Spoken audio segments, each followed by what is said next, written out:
세상 만사가 대동소이하고 사람 사는 모습은 시공간의 간격이 무작할 만큼 언제 어디서나 비슷한 것 같습니다. 신앙도 별반 다르지 않습니다. 수천 킬로미터 떨어져 있어도 또 수천 년을 지나도 인간의 마음에 있는 그 신심이라고 하는 것은 다양하면서도 매우 비슷한 양상을 띠고 있는데 그 자체로서 참 신비롭다라는 생각을 들게 합니다. 2000년 전의 교회의 모습 속에서 우리의 얼굴을 보는 건 역시 어렵지 않습니다. 오늘 우리가 마주하게 되는 이야기들도 매우 익숙하게 다가올 것 같습니다. 바울의 서신들이 그렇듯 오늘도 굉장히 많은 신학적인 그리고 신앙적인 주제들이 등장을 합니다. 기독론, 교회론, 종말론, 성령론 이 한 장에서 가득 담겨져 있는데 이와 관련해서 각종 논쟁과 변증도 많습니다. 그러나 우리는 좀 더 간결하고 단순한 태도로 읽어가고자 합니다. 먼저 본문을 크게 세 단락으로 구분해 보겠습니다. 1절부터 9절까지 그리고 10절에서 17절까지 그리고 마지막 18절에서 23절까지로 구분하는데 각각 개별적으로 독립적이나 동시에 내적인 흐름은 전체적인 결을 같이 하면서 각각 앞선 단락들을 기반으로 하고 있습니다. 그리고 전체적인 맥락은 우리가 이제 읽었던 고린도전서 1장, 2장과 같이 이렇게 연결되어지고 있습니다. 바울은 교회의 성도들을 그러니까 교회를 구성하고 있는 성도들을 이분법적인 대칭 구도로 이제 접근을 합니다. 초반부터 굉장히 좀 세 어감으로 시작을 하는데 신령한 자들 그리고 육신에 속한 자들 이렇게 이제 초반부터 대조로 대칭적인 표현으로 이제 구분을 합니다. 근데 이 표현이 상당히 이제 좀 어려운 것은 생각보다 신앙적인 사고에 많은 영향을 준 것 같은데 긍정적인 면도 있지만 사실 그늘도 되게 많습니다. 이 표현 자체가 주는. 그러니까 예를 들어서 정말로 100% 신령한 자가 있을까? 또 100% 육신에 속한 자가 있을까? 그리고 순도 몇 %가 되어야 그 기준이 무엇일까? 신령한 자들과 육신에 속한 자를 구분할 수 있을까? 과연 그런 구분이 가능한가? 그리고 그런 구분이 옳은가? 단순하게 생각만 해도 이게 손재되어 있을 것만 같은데 그렇지는 않은가. 바울의 말이 다 맞느냐. 그리고 또 이게 역사적 바울의 말이 맞느냐. 이런 논쟁까지 굉장히 많은 논란을 일으키는 그런 표현이기도 합니다. 굉장히 이 질문에 예민하게 되는데 우리는 이 질문에 끼지 않습니다. 우리는 다만 바울이 제시한 신령한 자와 육신에 속한 자 이렇게 이분법적으로 말하는 이런 질문들을 왜 그가 이런 표현을 사용했는가 왜 바울이 이렇게 어려운 그런 논쟁이 될 수 있는 표현을 사용했는가 그 이유를 찾아가는 것이 더 중요합니다. 또 앞으로도 여러분들도 이 이분법적인 이 표현에 너무 많은 것을 걸어두지 않으시기를 바랍니다. 바울이 신령함과 육신의 속함을 구분하는 기준을 보니까 3절이 나와 있습니다. 시기와 분쟁이라고 하는 것입니다. 여기서 시기라고 하는 이 단어, 열심이라고 하는 헬라어 단어입니다. 그러니까 열정적인 헌신, 능력을 표현하고 있는 단어인데 우리가 이제 복음서에서 젤롯당, 열심당 이런 말 단어들을 우리가 만나게 되는데 그거의 단어랑 똑같습니다. 그러니까 솟아오르다, 막 끓다라고 하는 이런 단어에서 파생되었는데 그러한 열심, 그런 말하고 있습니다. 또 다툼이라고 하는 단어를 보겠습니다. 경쟁적인 대립의 의미에서 많이 사용되는 단어인데 단순히 어떤 의견 차이를 넘어서 이 단어가 가지고 있는 뉘앙스는 공동체를 파괴하는 데까지 이르는 다툼을 이야기합니다. 그러니까 감정적인 충돌을 하는데 그게 공동체에 심각한 영향력을 주는 그러한 단어입니다. 그리스 신화에 보면 이 불화의 여신이 이름이 에리스입니다. 이 지금 다툼이라는 단어가 에리스입니다. 좀 연결이 되죠? 사전적인 설명을 보면 죄된 인간성에서 출발하는 적대적인 충돌이다. 그렇게 이제 표현하고 있습니다. 자, 그런데 여기서 중요한 것은 바울이 이 신령함이라고 하는 이 영적 상태를 삶의 태도에서 건져 올리고 있다라는 사실입니다. 그러니까 우리는 보통 영에 속한다, 신령한 사람이다, 이제 성령이 충만하다라고 하면 초자연적인 무엇이나 어떤 기이한 현상에 약간 이렇게 오버립돼서 우리가 생각을 하게 되는데 바울이 말하는 신령함은 거기에 있지 않습니다. 공동체적인 삶의 열매, 거기에서 찾아가고 있습니다. 굉장히 중요한 통찰력입니다. 그러니까 신령해지기 위해서 하늘을 막 더듬는 것이 아니라 땅에서 맺는 우리의 열매에 주목해야 한다라고 하는 점입니다. 여기서는 열심입니다. 사람의 일이든 하나님의 일이든 열정이 없으면 아무것도 못합니다. 뭐라도 에너지가 가동되어야 되는데 뭐 열정의 크기야 뭐 사람마다 다르겠지만 어쨌든 이 열정이라고 있는 이 에너지가 있어야 무슨 일이든 할 수가 있습니다. 그런데 아이러니한 것은 이 열정이 에너지가 되는 동시에 걸림돌이 되는 그런 일이 심심치 않게 발견된다라는 점입니다. 오늘 본문에서도 이제 그러한 상황이 펼쳐집니다. 이 열정이 만들어낸 이 걸림돌, 결국에는 편 가르기가 되었습니다. 누구의 편인가? 세 사람의 이름이 등장을 합니다. 바울, 게바, 아볼로입니다. 이 세 사람의 이름은 이미 1장에서부터 거론되었습니다. 또 우리가 초반에는 2명의 이름이 거론되지만 오늘 본문 끝에 가면 이 세 사람의 이름이 나란히 거론이 되고 있는데, 보아하니 이 세 사람이 고린도 교회에 굉장히 중요한 지도자로서의 역할을 했던 것 같습니다. 뭐 고린도 교회의 설립자인 바울, 그리고 이제 사도로서의 권위를 가진 자 게바, 베드로죠. 이건 잘 아실 테니까 아볼로만 좀 더 소개하고자 합니다. 아볼로는 사도행전 18장에 굉장히 소개가 잘 되어 있습니다. 먼저 아볼로는 알렉산드리아 출신 유대인이라고 하는 표현을 씁니다. 아볼로를 이해하는데 알렉산드리아 출신이라는 점이 상당히 주목할 만합니다. 그러니까 알렉산드리아는 그 당시에 지중해 세계에서 로마에 버금가는 그러한 도시였습니다. 이집트의 항구 도시입니다. 그리스, 로마, 이집트, 유대 전통이 섞여 있는 국제 도시였고 상업과 학문이 크게 번성했으며 화려하고 역동적인 것으로 알려져 있습니다. 고대 이집트가 그러했듯이 수학, 천문학, 의학, 철학 연구가 굉장히 활발했고 최고의 지식인들이 활동했던 곳이 알렉산드리아입니다. 그래서 그때 당시에 로마는 몸이고 알렉산드리아는 정신이다 라는 표현을 그렇게 사용하기도 하고, 인류 지성사의 가장 뜨거운 용광로다, 알렉산드리아를 그렇게 표현을 합니다. 그만큼 당대의 가장 핫한 지성의 허브가 바로 알렉산드리아였고 아볼로는 거기에서 왔습니다. 거기에 또 이제 그 알렉산드리아 대도서관이라는 것이 있었다라고 해요. 지금은 우리에게 전해지지 않지만 이 알렉산드리아 대도서관이 세상의 모든 책을 다 수집한다라고 하는 목표를 갖고 있었다라고 합니다. 그러니까 고대 세계의 최대 규모의 학문 기관으로서 이제 그 도서관이 거기에 존재하였습니다. 그러니까 사도행전에서 보면 누가가 언변이 좋고 성경에 능통하였으며 주의 도를 일찌감치 배웠는데 열심으로 하였다.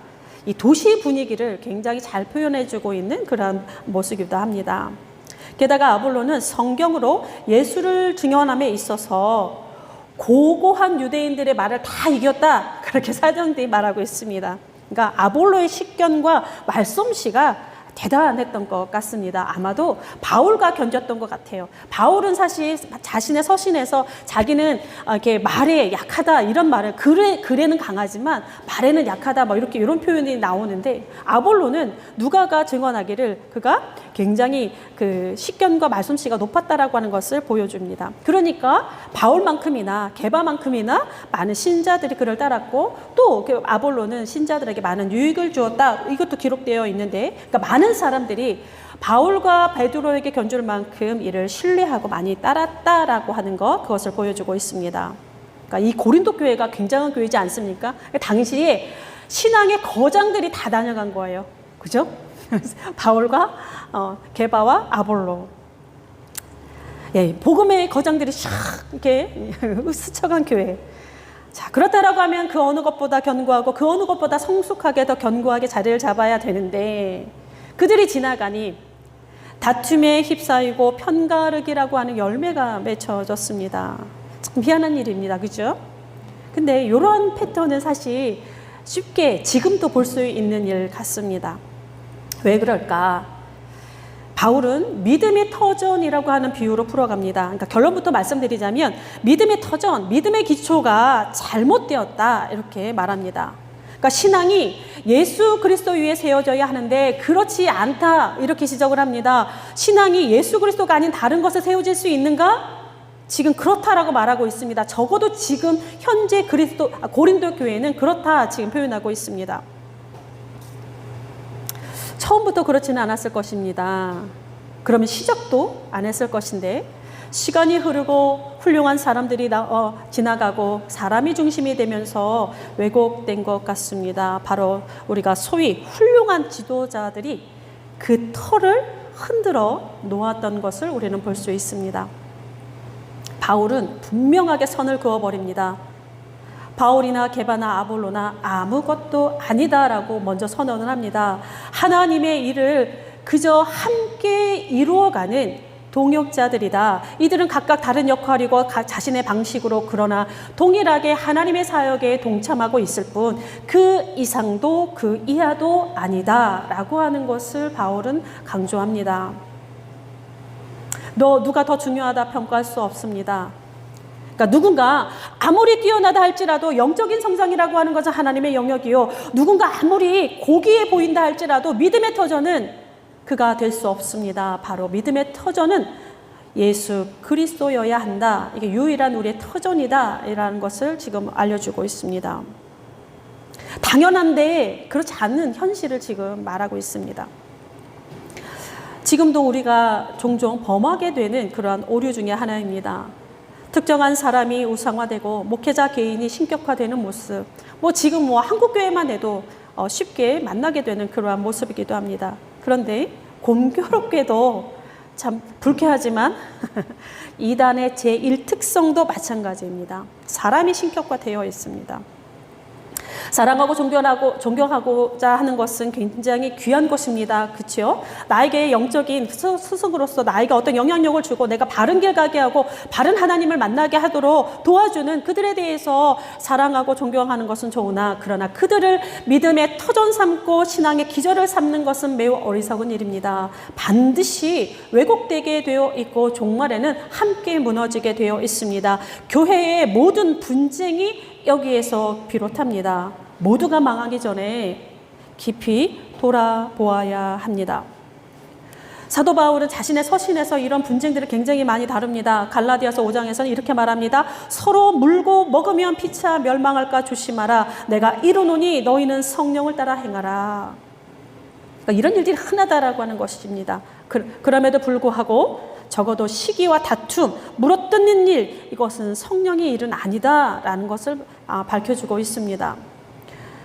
아울러서 바울은 우리가 특정한 누군가에게가 아니라 모두 그리스도에게 속하여 있음이라고 하는 것으로 결론을 짓습니다. 그러니까 사람을 따라 계파를 만드는 것, 우리가 지녀야 할 DNA가 아니다라는 사실입니다. 믿음의 사람들, 이들의 공동체는 하나님의 성전이라고 하는 DNA가 깊이 박혀 있음을 연결하고 있습니다. 16절에 너희는 하나님의 성전이라, 굉장히 중요한 말을 던져줍니다. 여기서 너희는 특정한 단수, 너라고 하는 개인으로도 사용되긴 하지만 동시에 우리라고 하는 의미도 있습니다. 공동체 개념도 동시에 동재합니다. 그러니까 너가 하나님의 성전인 것, 동시에 뭐냐면 우리 함께 하나님의 성전이라고 하는 것, 우리는 각각 하나님의 성전을 이루는 하나의 퍼즐과 같다 말씀드릴 수 있습니다. 하나가 빠지거나 손상되며 온전한 성전을 이룰 수 없습니다. 우리 각자가 하나님이 내주하시는 그런 거룩한 성전으로 존재하고 우리가 동시에 함께 하나님의 성전으로서의 일들을 갖고 가야 합니다. 동전의 양면과 같습니다. 어느 한쪽만 온전해질 수 없는 구조입니다. 성령이 우리들 각자에게 임하시고 동시에 우리 가운데 임하시는 성령의 역사와 동일합니다. 바울이 교회를 사람의 몸에 비유하는 것과 맥을 같이 하고 있는 것과 맥을 같이 하고, 인간이 홀로 존재할 수 없고 사회적인 집단을 이루며 살아갈 수밖에 없는 우리의 실존적인 현실을 반영하기도 합니다. 내가 잘 살기 위해서 너도 잘 살아야 하고, 우리 교회가 건강하기 위해서 이웃 교회도 건강해야 하고, 우리 공동체가 건강하기 위해서 서로 신앙이 예수 그리스도의 위에, 그 터전 위에 올곧게 잘 세워져야 합니다. 17절에 누구든지 하나님의 성전을 더럽히면 하나님이 그 사람을 멸하시리라. 굉장히 세게 나갑니다. 바울의 이 화법이. 여기서 하나님의 성전을 더럽히다, 하나님이 그 사람을 멸하신다 해서 더럽히다, 멸하시다, 이 동사는 같은 단어입니다. 헬러 단어 파괴하다, 부패시키다라고 하는 단어가 사용되었는데 하나는 그러니까 앞에 거, 그러니까 성전을 더럽히면 요거는 현재형, 뒤에는 멸하시리라라고 하는 미래형, 그러니까 현재형과 미래형만 다를 뿐 동일한 동사가 사용되었습니다. 그러니까 잘못 인도하다, 폐허를 만드다라고 하는 뜻도 사용되는데 사실 우리 개역개정에 더럽히다라고 하는 의미는 조금 안 맞습니다. 그래서 새 번역과 공동 번역은 이 부분을 파괴하다라고 번역하고 있습니다. 그러니까 누구든지 하나님의 성전을 파괴하면 하나님이 그 사람을 파괴한다. 이게 직역하면 그렇습니다.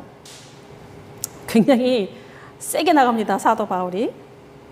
아무튼 이 열심이라고 하는 것이 시기와 다툼을 낳고 이 다툼이라고 하는 것은 폐가름의 열매를 맺는데 그 종착역은 하나님의 성전, 이 믿음의 공동체를 파괴한다라고 하는 사실입니다. 그러니까 이 성전이 파괴되는데 한쪽만 파괴되는 것이 아닙니다. 모두가 망가지는 일입니다. 겉으로 누군가 승자가 있는 것처럼 보일 수는 있으나 그러나 이러한 상황 속에서의 공동체의 싸움에는 승자가 없습니다. 모두 다 우리가 하나님의 것이기 때문에 그렇습니다. 아무리 잘났어도 하나님의 것이요 우리가 무엇인가 공적이 있어도 예수 그리스도를 위한 것이며 우리가 서로 만들어가는 것은 하나님의 나라입니다. 하나님의 다스림, 하나님의 통치 가운데 들어가는 것입니다. 그 전초기지가 교회요. 그 하나님의 성전이며 우리 모두는 각각 이 성전에 구성하는 하나의 퍼즐들입니다. 그러니까 하나님의 성전, 믿음의 공동체를 파괴하는 자, 하나님이 직접 심판하신다라고 하는 사실을 엄중하게 기억해야 할 것입니다. 제가 오늘 이렇게 우리 공동체 단톡방에 사진 하나 올려드렸어요. 보셨는지는 모르겠습니다. 네. 특별한 사다리를 하나 소개합니다. 잘 보셔서 거기에 사다리가 있는지 보셨는지 모르겠습니다. 이따가 보시죠. 예, 그거를 소개하면서 오늘 말씀을 갈무리하고자 합니다. 이 건물의 정면 2층 창문 아래에 보면 수백 년 동안 자리를 지키는 작은 사다리 하나가 있습니다. 그러니까 사진만 보면 잘 몰라요. 근데 잘 보면 정면의 창문 아래에 보면 사다리가 있습니다. 찾으셨어요? 사다리가 있는 거? 네. 수백 년 동안 옮기지 못하는 사다리입니다. 그 사다리에 이름이 붙어 있어요. 무슨 이름이냐면 움직일 수 없는 사다리. 예, 접착제 같은 것으로 붙여놓은 것도 아닌데 항상 거기에 있습니다. 자, 이 교회가 여기에 성지순례 다녀오신 분 계신지는 모르겠습니다. 저는 다녀오진 못했는데 어째 사진으로만 보는데 이 건물의 이름은 성묘교회입니다. 예루살렘에 있습니다. 네, 현 상태 유지라고 하는 협정으로 맺어진 교회입니다. 여기 이 협정에 이 사다리에 이 교회에 6개의 종파가 얽혀져 있는데 그리스 정교회, 아르메니아 교회, 로마 카톨릭, 곱트, 시리아, 에티오피아 정교회가 여기에 묶여 있습니다. 교회의 관리를 이 6종파가 공동 권한을 가집니다. 이 협정은 18세기에 오스만 시절에 생긴 것인데 이 협정으로 인해서 아무리 사소한 것도 함부로 옮길 수가 없어서 그 사다리가 그대로 있는 것입니다. 이 성모교회 예수님의 무덤 위에 세워졌다 하여서 최고의 성지로 꼽힙니다. 그러니까 이게 이 밑에 예수님의 무덤이 있었던 자리랍니다. 때문에 초기 기독교부터 그러니까 4세기부터 이 성묘교회를 관리하는 것이 매우 중요한 종교적인 권위가 되었습니다. 그러니까 누가 이 교회를 관리하냐가 굉장히 중요했습니다. 그러다가 이 1000년이 흐릅니다. 1000년이 흐르면서 1054년에 교회가 1차 분열을 합니다. 서방교회, 동방교회. 그러니까 이 교회에는 교회가 둘이 되죠. 그죠? 관리자가 둘이 됩니다. 그러면서 이제 시간이 흐르고 또 이 동방교회가 계속 분열을 합니다. 아르메니아, 곱트, 시리아 착착착착 분열이 되면서 최종적으로 6개의 교회가 이 교회에 이렇게 6개가 아니라 6개의 종파가 이 교회에 머물게 되는 상황까지 오게 됩니다. 그러면서 16세기 이후에 오스만 제국이 점령을 합니다. 자, 이슬람까지 들어옵니다. 지금 현재 이 성묘교회 그러니까 6개의 기독교 종파가 이 교회를 관리합니다. 관리하는데 이 교회의 정무는 누가 관리하느냐? 무슬림 가문입니다. 그러니까 기독교 종파끼리 서로 주도권을 갖겠다고 싸우니까 그리고 서로 못 믿고 또 합의가 안 되니까 중립적인 제3자인 무슬림이 이 열쇠를 쥐고 문을 열어주고 닫아주고 굉장히 정말 그야말로 우픈 상황이 되어버렸습니다.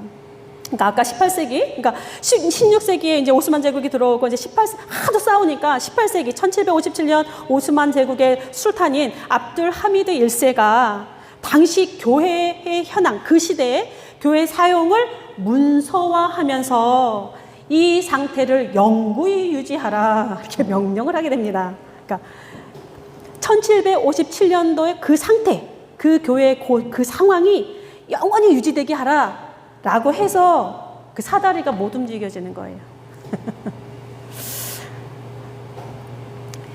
작은 사다리 하나 옮기지 못할 만큼 다툼과 경쟁이 되어버린 교회의 모습입니다. 이 다툼은 지금 고린도 교회부터 지금 시작이 되지 않습니까? 한편으로는 일그러진 이 공존, 그래도 거기 붙어 있어요. 여섯 종파가, 무슬림까지. 일그러진 공존의 표상이 되어버린 이 교회. 또 그 교회가 세워진 그곳이 예수님의 무덤 위라고 하는 사실. 참으로 씁쓸한 현재 교회의 민낯을 농축하고 있는 그러한 장면이기도 합니다. 더 이상 제2, 제3의 성묘교회가 나오지 않기를 바라고 우리가 고린도전서 3장을 다시 한번 깊이 새기는 그러한 시간이 되었으면 좋겠습니다. 기도하겠습니다. 하나님을 향한 열심이 배제라는 단어를 취하고 하나님을 향한 헌신이 혐오라는 단어를 취하며 우리 모두가 사다리조차 움직이지 못하는 교회가 된 것 같습니다. 하나님을 향한 사랑이 다툼을 일으키고 하나님을 향한 의로움이 하나님의 성전을 망가뜨립니다. 주님, 우리를 불쌍히 여겨 주옵소서. 사람이 아닌 예수 그리스도만이 우리의 터전이 되게 하시고 우리 모두가 하나님의 성전을 함께 이뤄가는 하나님의 지혜에 눈뜨는 그러한 성도로 온전히 설 수 있도록 도와주옵소서. 우리의 터전이 되어주시는 예수 그리스도의 이름으로 기도드립니다. 아멘.